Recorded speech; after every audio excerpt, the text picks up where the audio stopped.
그러니까 다시 말해서 이거는 전세고 이건 매매예요. 지금 불바다입니다. 또 오르고 있어요. 그런데 그 지역이 오르는지 안 오르는지를 파악을 해야 되거든요.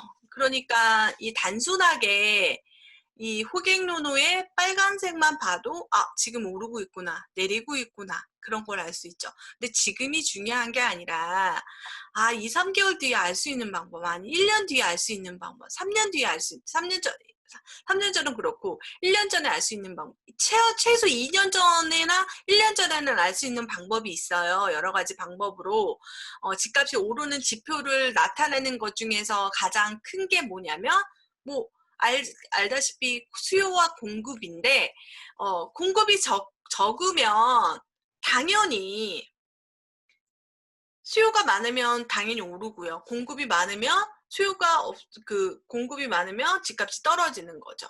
그렇게 되는데 또 수요라는 측면을 파악하기가 어려워요. 사실 수요는 대략적인 평균적인 수요는 있습니다. 뭐 결혼을 하거나 아니면 뭐 이혼을 해서 세대 분리를 하거나 아이가 크거나 뭐 이런 것들로 인해서 세대가 분리되면서 필요한 1년에 어느 정도 양은 정해져 있는데, 근데 그게 이제 심리가 우리가 집을 사겠다라고 마음 먹는 시기가 또 있거든요. 여러 가지 요인이 있습니다. 집을 사겠다고 마음 먹을 때는 대부분 우리나라 그러니까 생각할 때는 결혼을 해서 아이를 낳거나 이럴 때 많이 이제 집을 사게 되고요.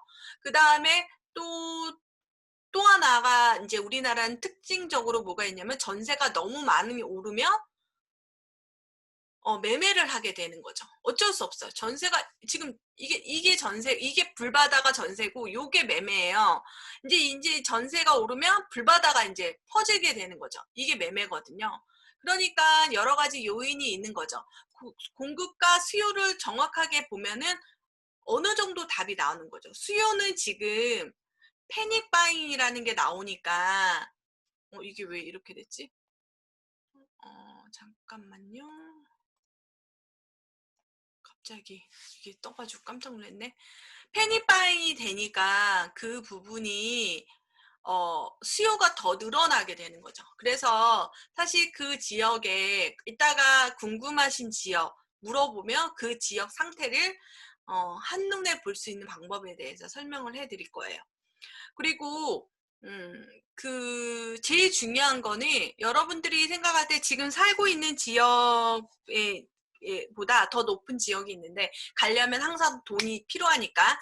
그런데 상급지에 구축을 가냐 하급지에 신축을 가냐 그걸 고민하게 됩니다. 여러분들이.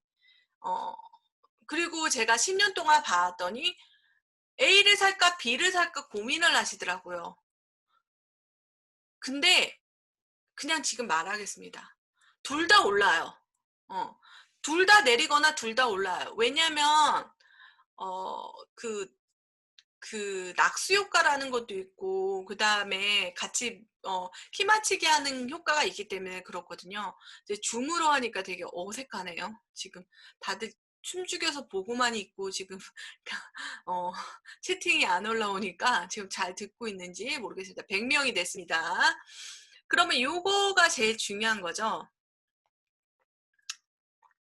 요게 제가 만든 거예요. 만든 건데 평당가를 나누는 거죠.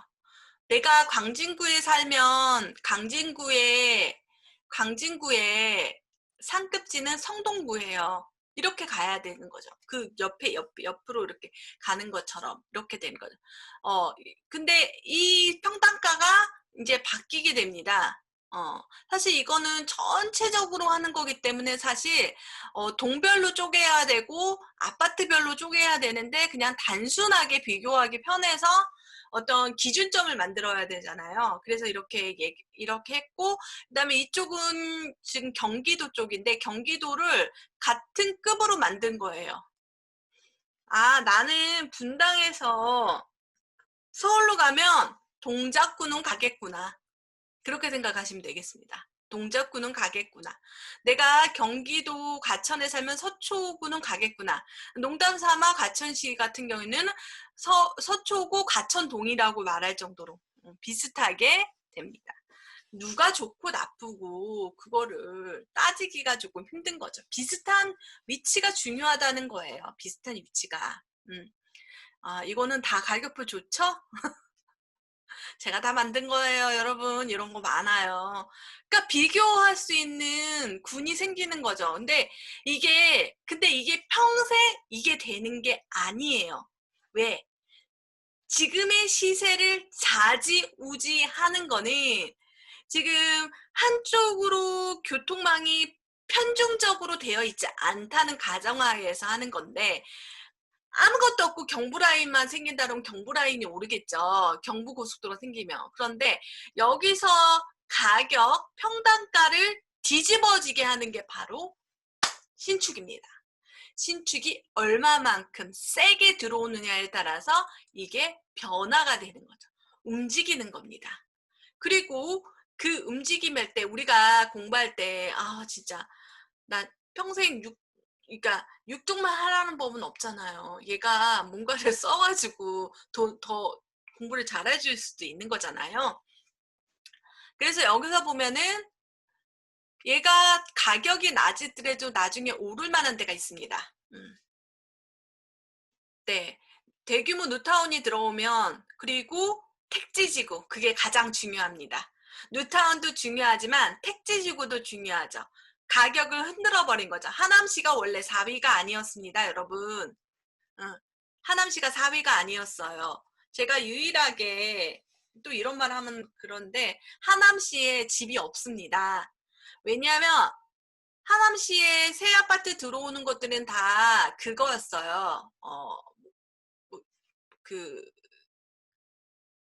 소유권 이전 전매도 있었고, 그 다음에 갭 투자가 안 됐어요.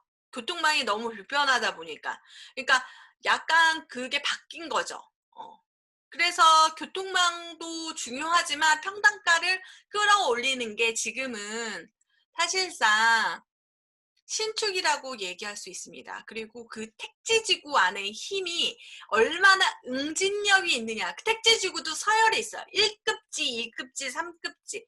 택지지구의 힘도 있거든요. 택지지구의 힘 중에서 가장 중요한 건 교통망이 들어왔냐, 들어올 거다, 들어올 예정이다, 들어올지도 모른다. 이렇게 되는 거죠.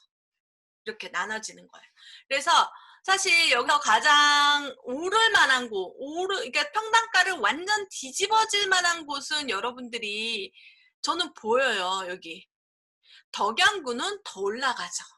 왜 덕양구는 지금 왜 17이야? 많은데, 택지지구가 많은데 왜? 아직까지 시세 분출을 하지 못했습니다. 그 시세 분출을 못했으면 거기를 가야 되는 거야. 시세 분출. 시세 분출이 될 만한 곳들을 이제 봐야 되는 겁니다. 여기서 시세 분출될 수 있는 것들이 지금 뉴타운이라든지 어느 정도 하고, 그다음에 여기는 평균이니까 솔직히 분리를 하는 게 제일 좋죠. 화성시 같은 경우는 너무 넓기 때문에 사실 구를 나눠줬으면 좋겠어. 화성시는 사실 동탄구, 비동탄구 이렇게 나눠지면 또 다르고. 그래서 그냥 이거는 서열이고 그 속으로 들어가면 또 다르다라는 얘기를 해드리고 싶어요. 하지만 이 서열이 움직일 수 있는 거는 바로 신축이 들어오는 거고, 그 다음에 교통망은 신축은 들어오면요 팍 상승하는데 교통망은 계속 이렇게 가요. 이렇게 우상향한데 지지부진하게 우상향 될 수도 있고. 바다만큼 넓어.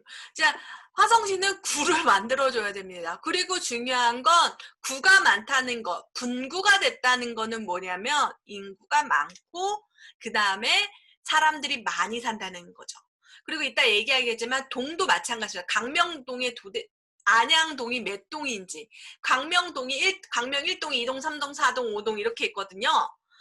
동이 나눠지는 게 뭔지, 그게 바로 인구가 들어오는 거예요. 들어오는 거예요. 들어오는 거. 인구가 들어오는 곳이죠. 그러니까 구가 많이 분산되어 있는지, 그게 또 그 구로 또 힘을 받을 수가 있습니다. 여기서 보면 안산시가 들어가 있지 않는데요. 안산은 사실 안산 여기구나. 미안해요. 단원구, 상록구 이렇게 있습니다. 그리고 중요한 거는 여기서 보면은 그 단위죠. 15억, 9억, 그 다음에 평당 2천. 이게 아주 중요한 지표입니다. 왜냐면 지금 15억을 넘느냐 이거는 이제 정해줬던 게 대출이라는 거기 때문에 그렇게 됩니다. 신축 대장주 아파트 지역 특강 모집 중입니다. 신축 대장주 아파트만 알아도 내 집 마련이 쉽습니다. 투자가 쉽습니다. 미래의 대장주 아파트, 현재의 대장주 아파트, 대장주 아파트와의 연결고리, 수도권 신축 대장주 아파트 강의를 준비했습니다. 가격별로 분류를 해드리겠습니다. 내 집 마련하는 데 필요한 돈, 투자하는 데 필요한 돈. 1지역 과천시, 분당구, 성남시, 하남시, 광명시. 2지역 안양시, 우왕시, 군포시, 수원시, 용인시, 화성시. 3지역 고양시, 구리시, 남양주, 의정부시, 안산시, 시흥시. 강의를 신청하고 싶은 분은 네이버 창에 아임해피라고 검색하시고 블로그에 들어오시면 블로그 공지글에 나와 있습니다. 감사합니다.